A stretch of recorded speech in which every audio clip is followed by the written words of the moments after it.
Hello. Today we're going to look at chapter 21, which is all about financial statements. So we'll look at some bank statements and things like that, some balance sheets. So balance sheets and income statements are going to be used if you ever own a business or if you're thinking of starting one. The balance sheet is a financial statement that indicates the worth or financial condition of a business as of a certain date. And oftentimes you can access these financial statements for other companies online too. Income statements, a type of financial statement, and it shows you the net income of a business over a period of time. So an income statement is just another financial statement similar to the balance sheet. So on the balance sheet, this is kind of the key here. Assets are going to be equal to your liabilities plus your equity. So the two added together equal your assets. So what are assets? Well, I'm glad you asked. They are properties or really anything of monetary value owned by the business. So there's some different categories within assets, one of them being current assets. So those are assets that can normally be turned into cash within a year. So cash would be an example, accounts receivable, notes receivable, merchandise inventory, all of those sorts of things. The other category would be plant and equipment. So those are different assets that they use in business transactions. So that might be office furniture, business equipment, building, the land, the mortgage, all those things are considered assets, but those are necessary things. It's basically the equipment they need to do their jobs.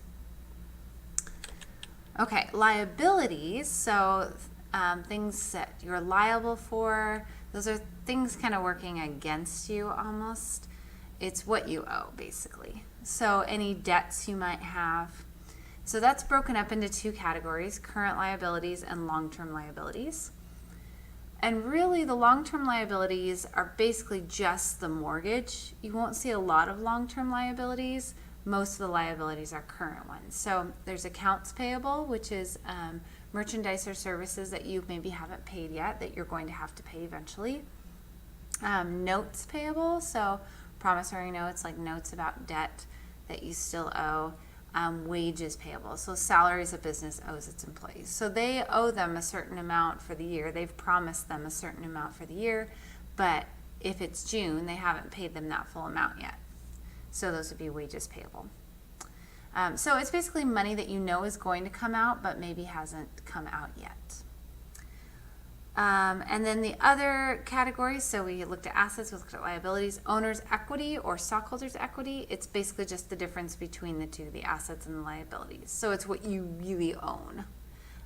So if you take your assets, what you're going to gain financially, and you subtract everything that you need to owe, that you're going to have to pay, all those debts, then you're left with your equity. So it's kind of how much you really own of the company. Okay, so here's that equation I was talking about before, that assets equal your liabilities plus owner's equity. We'll use these letters, hey, it looks like aloe, I just realized that, to represent that. So let's say that you have this information about assets and liabilities and owner's capital. This is what it would look like on a prepared balance sheet. You have one category for assets, which is broken up into the current assets and the plant and equipment. You have your liabilities, which is broken up into current liabilities and long-term liabilities, and then you have your owner's equity. So a couple things you might notice. You have right here, you have some total. So you have your total current assets and you have your total your total plant and equipment. So this total assets number is basically these two added together. So your total current assets, once you've added all those together, and then your total plant and equipment, when you add all of that together, this is your total assets. Okay, liabilities. So you have your accounts payable, wages payable. You may also have some other things listed in there, but for now, those are kind of the main ones. And then you have your total. So basically, you just add those up to get the total. And then long-term liabilities, you add, well, that's all you have is the mortgage note. So you don't really have to add anything. You just bring it down to that category. But then if you want your total liabilities, that's made up of total current plus total long-term. So you just add this one and that one together to give you 18,287.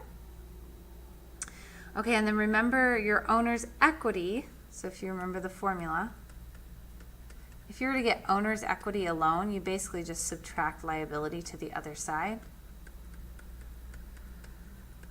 So it's just your assets minus your liabilities. So it's this number, the 41,158, minus your liabilities, which were 18,287, and you get 22,871. So that's how you figure out your equity. And then the total liabilities and owner's equity. So total liability and owner's equity, if you add the liabilities and the owner's equity together, you get 41,158. But I also want you to notice that that's the same number you had for total assets, which should always be the case, because remember, if you take your liabilities and add your owner's equity, what do you get? Your assets. So these two should always be the same number. Okay, so there are two types of analyses you can do on a balance sheet. You can do a vertical analysis or a horizontal analysis. And we're going to look at both. So let's start with the vertical analysis. That shows the ratio of each item on the balance sheet to total assets. So here's the key. You're basically comparing everything to the total assets. So you're finding out what percentage of the total assets each item is. So the way you do that, so if you want to know the ratio between cash and total assets, you take your cash and you take your total assets. So this number right here, this 41,158, is going to be key in solving all of the issues for the vertical analysis. So I'm basically going to take my cash, which was $1,973. I'm going to divide it by the $41,158. And that gives me 0.048, which I can then move over twice to get 4.8%. Okay, so then for the ratio between total plant and equipment and total assets, well, I'm going to do the same thing. Total plant and equipment was 18,591. I'm just going to divide that by 41,158, and that gives me 0.452. And then if I move the decimal over twice, that's 45.2%. Okay. The ratio between mortgage note payable and total assets, again, same idea. 15,286 divided by the 41,158. So everything gets divided by total assets. And that is 0.371, which if you move the decimal over twice becomes 37.1%. Okay, so the way that you do this then, to complete the vertical analysis, all you do is you find all of these percents for each line item. So for each one of these, you're going to divide them basically by that, what was it, 41,158. So if you do that to each one, so that one was 4.8%, and it says percent already, so you don't need to write it twice. And then I'll do 2118 divided by 41,158, and then 18,476 divided by that. So basically just divide everything by 41,158. And a couple things I want you to notice on here. Notice that this number was being divided by itself, which just gives you 1, which is 100%. So assets divided by assets would just be 100% of it, right? Because you're figuring out what percentage of the total assets every line is. Well, if you're taking a percentage of itself, it's just itself, which is 1 or 100%. And then down here, this was the same number, so it should also be 100%. And then you'll also notice that the percents add up too, right? Like 54.8% for total current assets, 45.2% for total plant and equipment. If I add those together, I get 100%. So not only do the numbers add up, but the percents do as well. Okay, a horizontal analysis is slightly different. So for vertical analysis, you take everything and divide it by total assets. And this is when it comes to a balance sheet. We're looking at a balance sheet to start. We'll look at an income statement later, but we're starting with just balance sheets. Okay, so then for the horizontal analysis, on this one, you're actually going to be comparing year to year. So you would need more than one column, more than 1 year's data. So if I only have 2016 data, I can't do a horizontal analysis because I'm comparing it from 1 year to the next. So this kind of lets me know how I did overall. Am I doing better? Am I doing worse? Am I increasing? Am I decreasing? And a couple things you might want to pay attention to. Instead of putting a negative, so notice that from 2015 to 2016, here it went up, right? You went from 1973 to 2184. So it went up. Here it went up. Here it went down, though. It went from $18,476 in inventory to $17,317 in inventory. So it actually decreased, right? So it's going to be a negative amount. So when we have that happen, instead of putting a negative, we actually put parentheses around it. Okay, so for a horizontal analysis, we also want a percentage. But in order to find a percentage, we first need to find just an amount of increase or decrease. So we need to know how much did it increase or decrease from the base year. So which year is the base in the percent of increase? Okay, so that's basically your initial year. So it's the first year recorded on the balance sheet. So the lowest year number, which would be, on our case, it'd be 2015. So that's our base year. So from 2015 to 2016, I want to know what happened. So all you have to do is basically subtract these two, and that'll tell you how much it increased or decreased. So when I subtract 2184 and 1973, oops,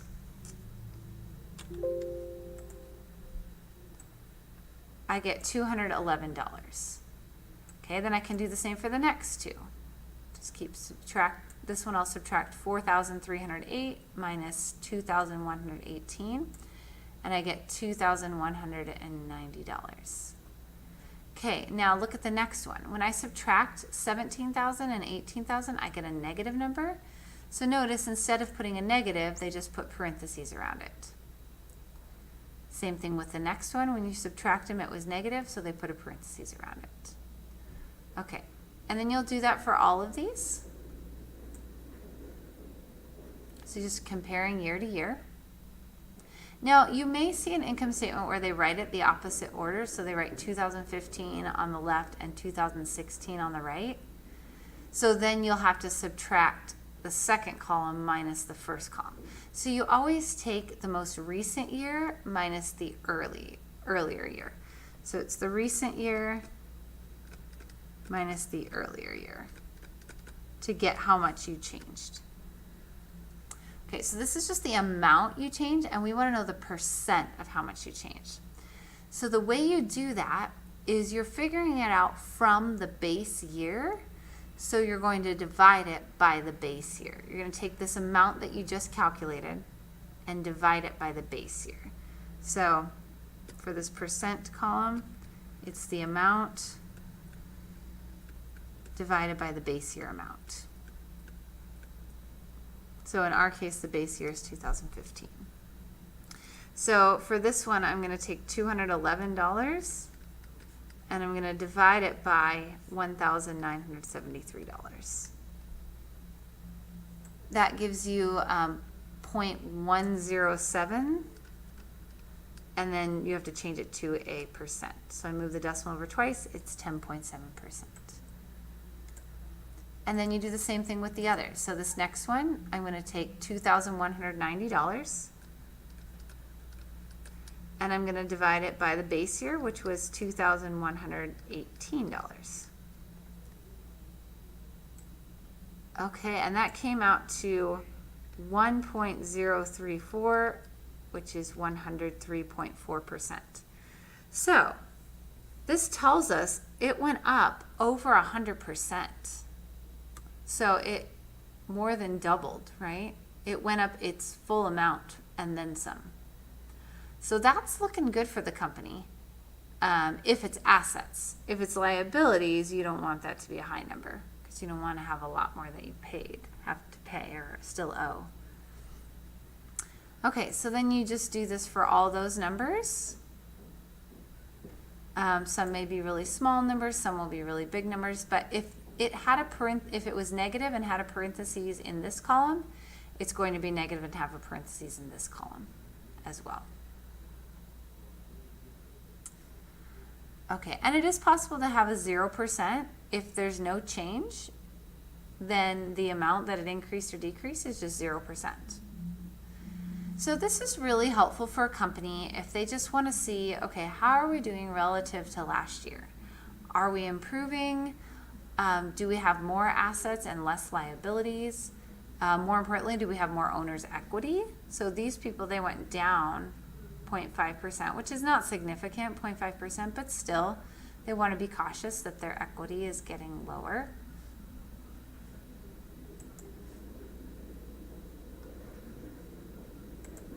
Okay, so here's another example, but this one is kind of a combo. It's we're doing a vertical and a horizontal analysis on this one. So let's just start with filling in some information. Total assets is made up of adding all these, so we'll just add those together. Same thing here.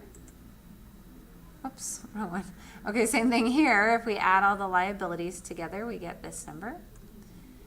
And then to get the total liabilities and owner's equity, so you'll add the liability plus the owner's equity, which should also be the same number as the total assets, and it is.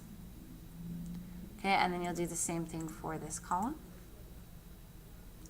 All right, so then for the increase or decrease, this is where you will take the recent year minus the earlier year to get all the amounts.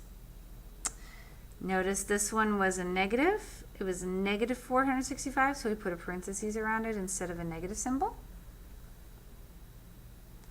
And then for the percent, we'll take this number and divide it by the 2015 number. And then convert it to a percent by moving the decimal over twice. So you can do that with all of these, dividing it by this previous number. Okay, so that was a horizontal analysis. And it's called a horizontal analysis because you're going horizontally, right? You're looking from this year to the next year. So you're moving horizontally. Here it's asking you to, when it asks for percent of total assets, that's what we did for the vertical analysis. So remember, the vertical analysis is where you take every number and you divide it by the total assets. So in this case, our total assets were, if we're focusing on 2016 for this column, we're going to be dividing everything by $9,950. So you're going to take your 2016 number here, 2,176, and divide it by the total assets, which was $99.50. And that'll give you 0.219, which is 21.9%.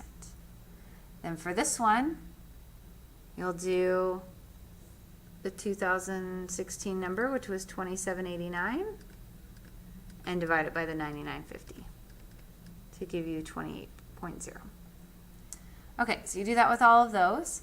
For this column, now you're going to take every number and divide it by the total assets for 2015. Well, the total assets for 2015 were 9140.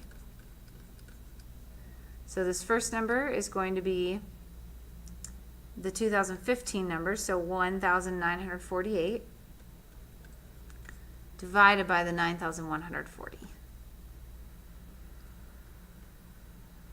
And then the second number is going to be the 1742 divided by 9140. So everything gets divided by 9,140 and then converted to a percent. All right. So that's what Chapter 21, Section 1 is all about balance sheets. Section 2 is all about income statements. So income statements, the horizontal and vertical analyses are basically the same idea, but there are a couple things that you need to do that you'll need to find. So you need your net sales. Your net sales are basically what you sold when all is said and done, after you take into account all of the returns and allowances and things like that. So your gross sales, that's what you made in money. Basically, those are all the sales that you took in. But then you have to subtract anything that people return because you had to pay that money back, or any allowances. And that gives you your net sales. Okay, the cost of goods sold. So it's how much it cost you at the beginning inventory, plus how much you spent on more purchases. So that's everything that it's cost you. And then you can subtract the cost of the ending inventory, what you have left still. So you don't maybe need to take into account that yet. Oops. Okay. Find and record gross profit from sales. So the gross profit from sales is going to be your net sales. So we figured out how much we really sold minus how much you really spent. So minus the cost of the goods sold. That's your gross profit. So companies will use this information all the time. Find and record total operating expenses. So you just list out everything that you required to operate your business and add them together. Your net income is the gross profit from sales minus any of those operating expenses. And then this is kind of the final number. So, here's some information. We can plug these in where they belong. So gross sales, that's just going to be your total sales. Oops.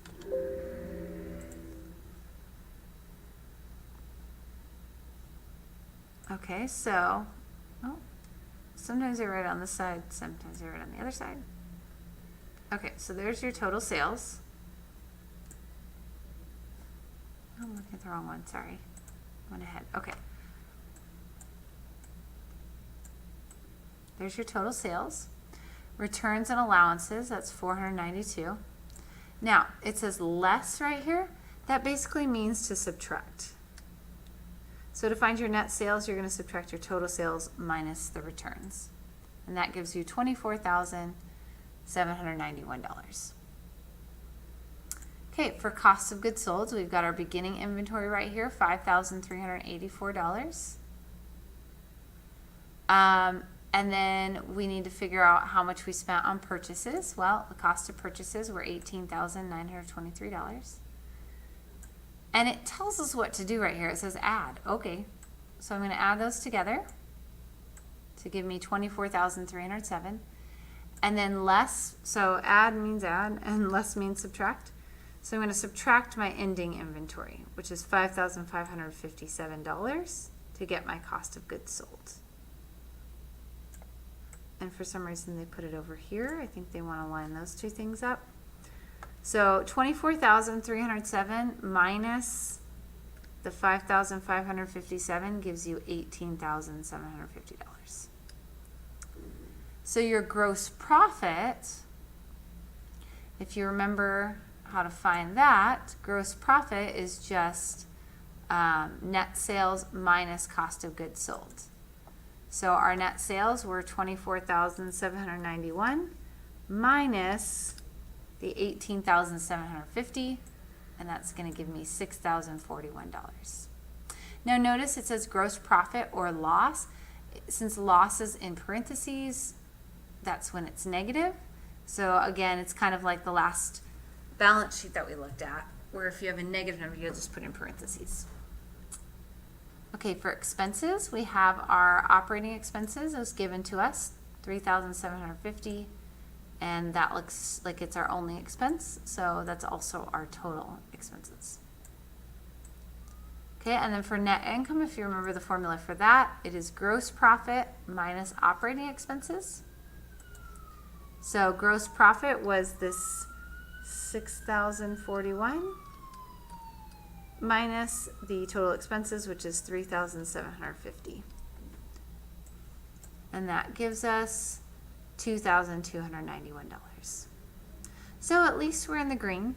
At least we made money, right? Our net income, we didn't lose money. Okay. So let's look at a vertical analysis of an income statement. So we looked at a vertical analysis of a balance sheet, and you'll notice that a vertical analysis of an income statement is exactly the same, except remember we divided by total assets. Now we're comparing it to net sales, because that's kind of what we care about on the income statement. So everything is going to be compared to net sales, so everything is going to be divided by the net sales number to do a vertical analysis. All right, so what is the percent if the amount of the cost of goods sold is $516,019? Okay, so we're going to take this $516,019 and you're going to divide it by the net sales. So we look for our net sales, and that's $839,056. So this is going to be the key number for doing our vertical analysis. Everything is going to get divided by that. So we'll divide 5,116. Oh, I could not say my numbers today. $516,019, and we'll divide that by 839,056. And then don't forget to convert it to a decimal or to a percent. So you'll move the decimal over twice. So you got 0.615. And if we move it over twice, it's 61.5%. You might also see a formula instead of saying move the decimal over twice, it'll just say multiply by 100, which basically moves it over twice. Okay, what is the percent if operating expenses total $126,305? So you'll take this number, and guess what? Divide it by the same exact number. 839,056. So you always divide it by net sales to do a vertical analysis.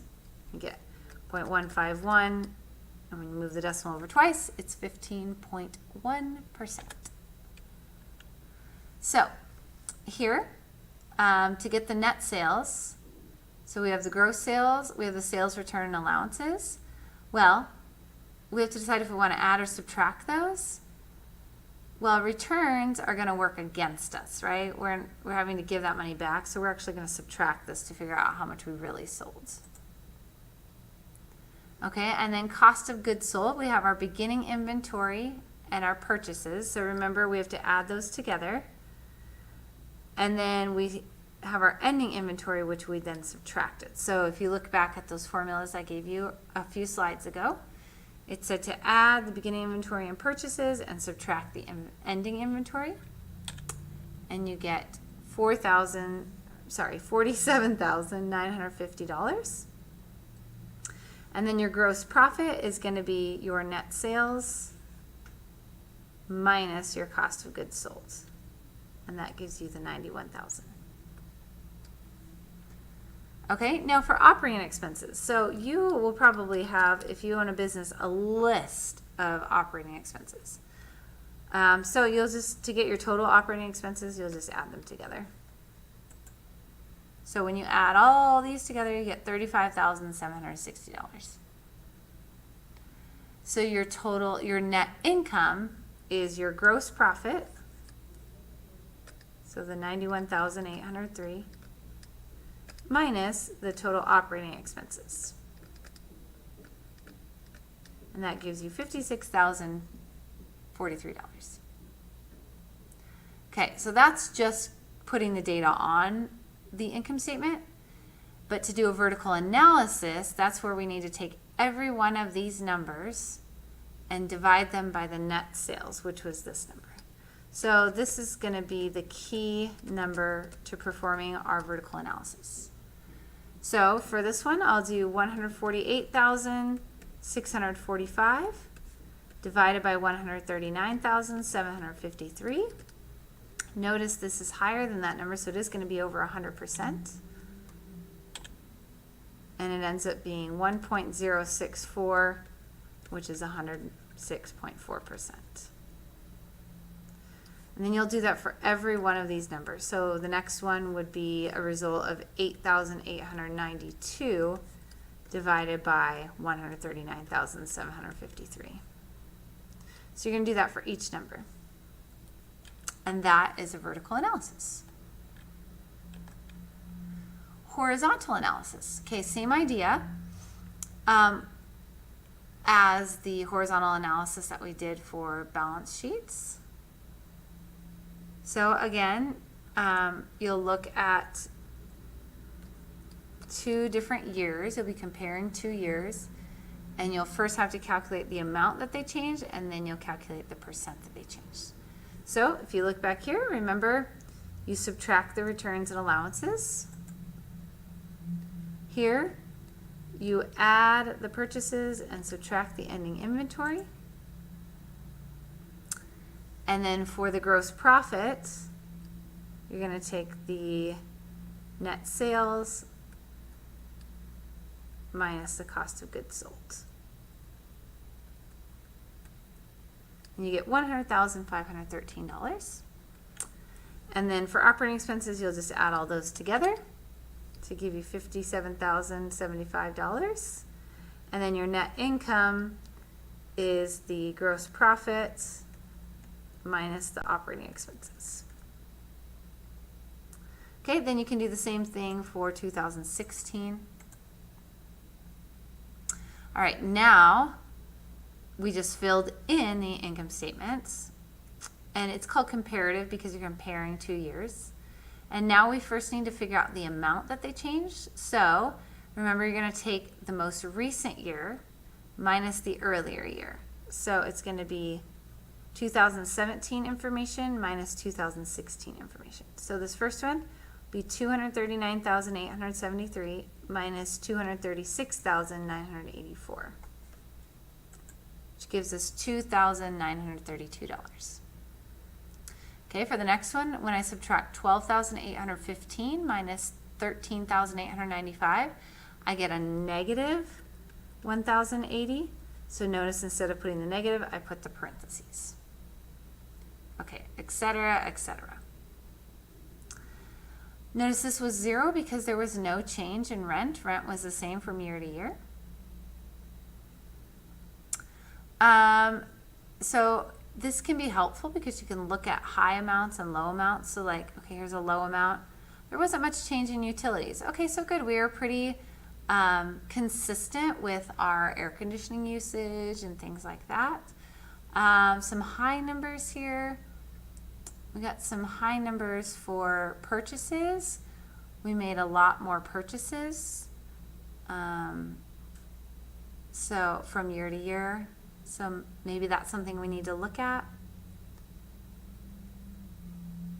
And a big or small number, sorry, yawning.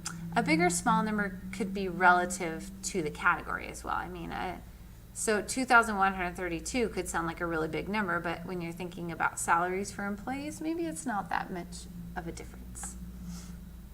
Okay, then to find the percent, remember we're going to take the amount and divide it by the base year, which the base year is the earliest year that we have on our statement, which is 2016.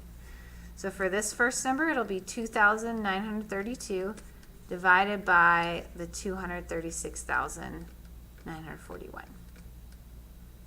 And then for the second number, it'll be the 1,080. And since it's in parentheses, you know that the end is going to be in parentheses as well.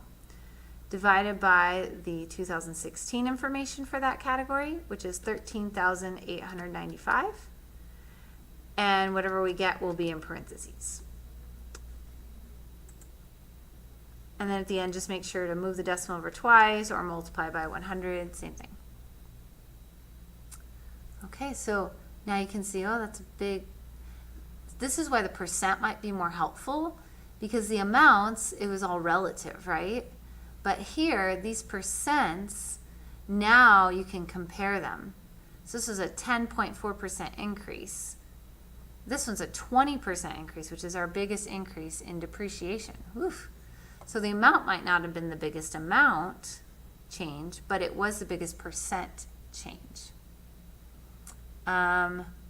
Lowest was the 0, but then these 1.2 and 1.8%. Okay, so sales, not much of a change, which is actually where we would want to see a big change. So that might be a concern. So these can really help a business weigh their financial decisions for the next year. All right, so that's all about balance sheets and income statements.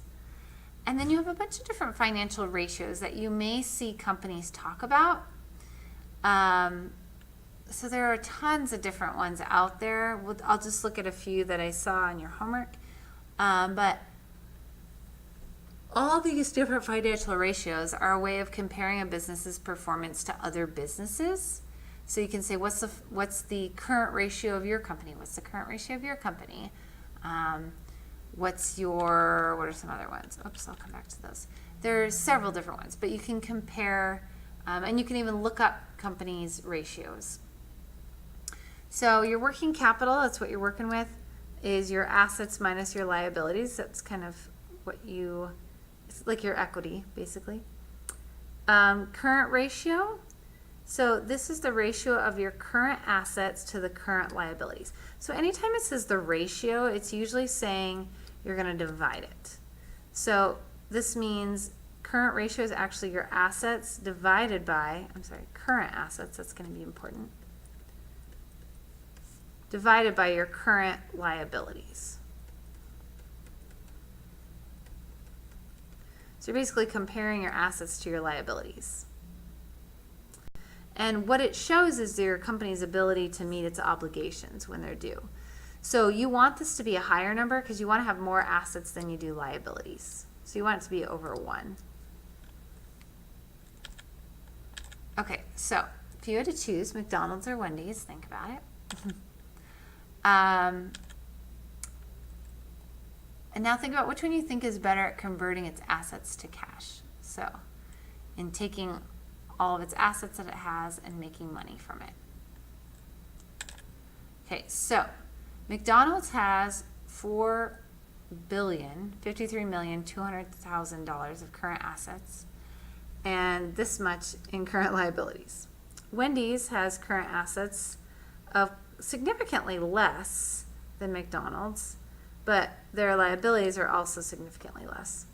So it's hard to compare just this information alone.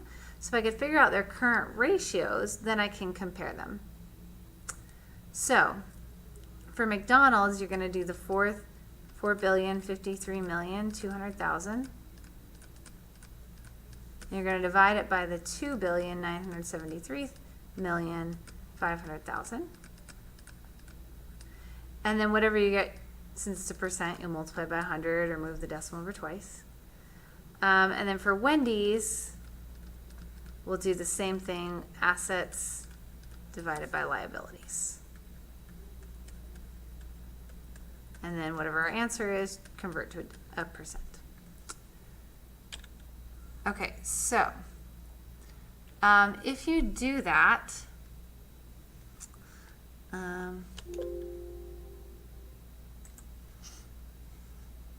let's pull up Desmos here. Oh, that's not what I want.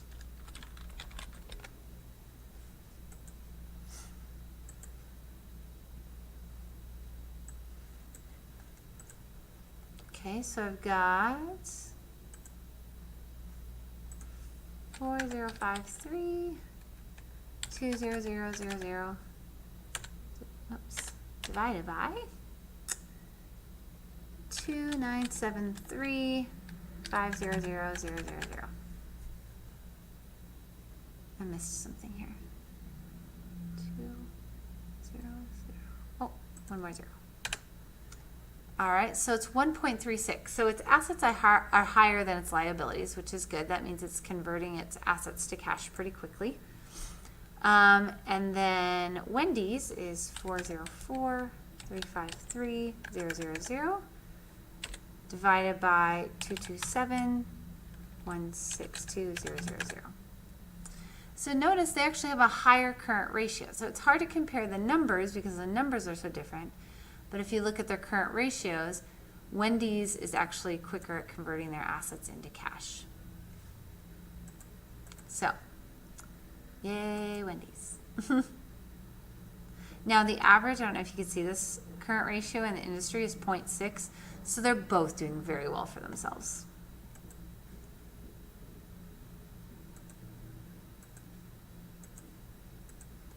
Okay, so basically just fractions, ratios. These are different things they can measure. So here are the different types of ratios that you might see and kind of what they measure. So they can measure how profitable you are, how efficient your management is, all sorts of things. Okay, so there's the one we looked at already. So remember, a ratio less than 1 means the company could be vulnerable in the economy. So you want that to be higher than 1. But if it's way too high, it could indicate that you're carrying too much inventory and not making enough sales. So you gotta have a good balance. Okay, another one you might see is the acid test ratio, also known as the quick ratio. It measures the relationship between quick current assets, which are cash and equivalent to cash, and then also in marketable investments and accounts receivable. And then you're comparing it to current liabilities. So basically you're going to divide it to get the ratio. It's a more conservative view of the company's ability to meet its short-term liabilities with short-term assets. So for example, find the acid test ratio if the balance sheet shows the following amounts.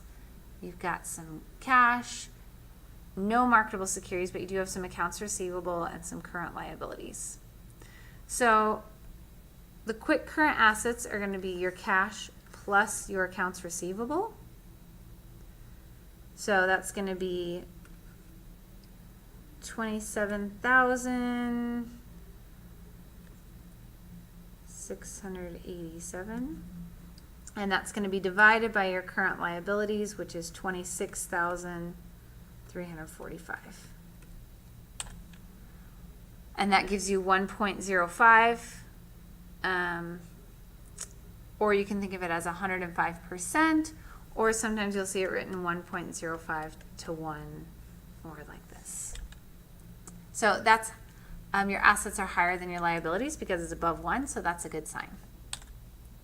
Okay, your operating ratio is the amount, it indicates the amount of sales dollars used to pay for the cost of goods sold and administrative expenses. So it's how you're operating with all your expenses.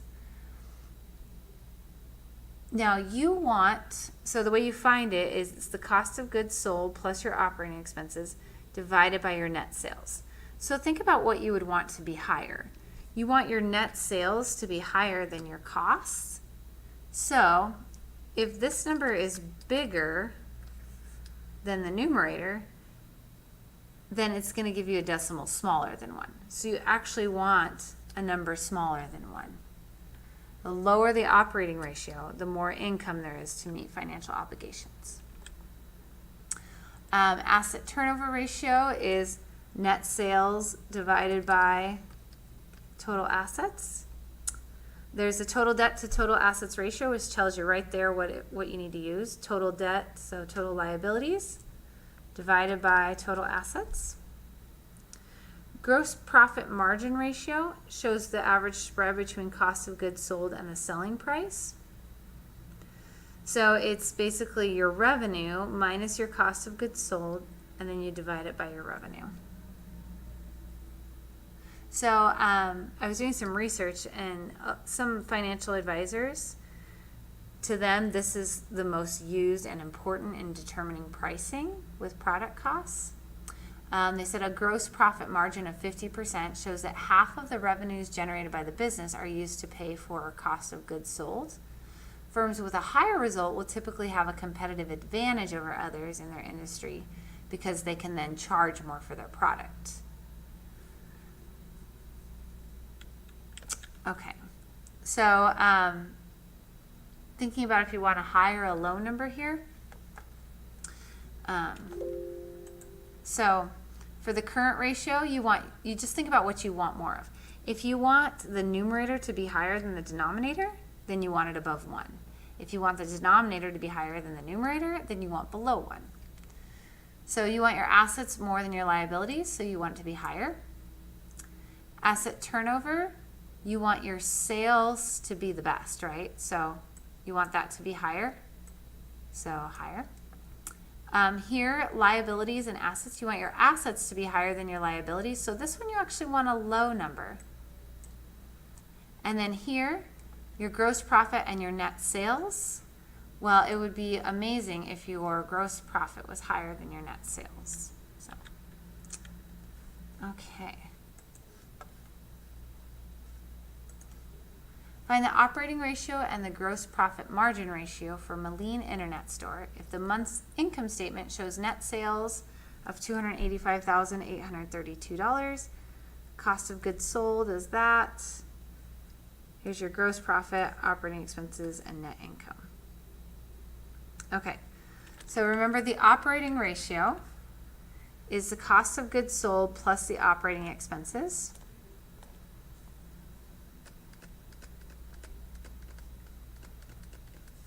And then if you look back to what that was divided by, it was divided by the net sales.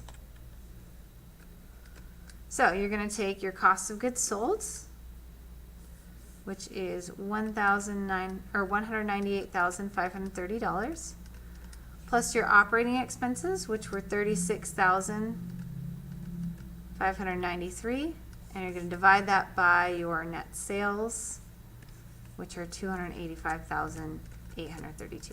So they gave you more information than you needed, but just use the information that's relevant.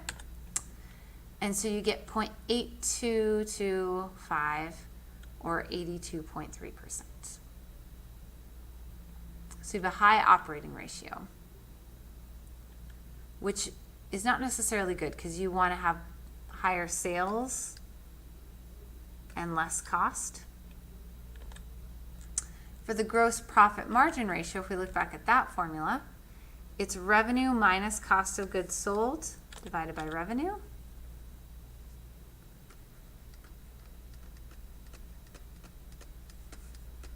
So our revenue is how much we made overall. So if you notice, when they calculated the revenue, it's the same as the net sales. Your revenue is your net sales. Okay, and then the cost of goods sold was $198,000, and then divide by the same number you put here, and you get 0.305 or 30.5%.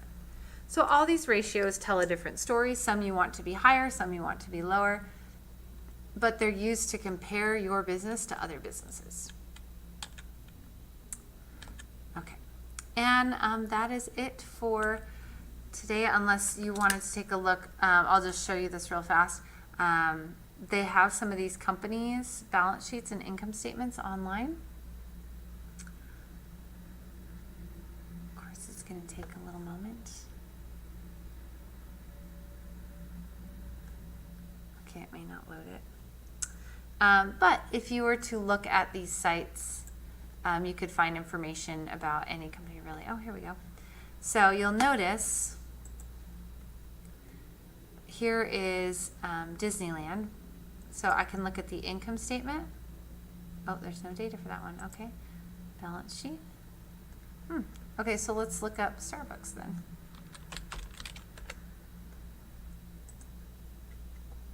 Okay, so here's Starbucks. So here's the income statement.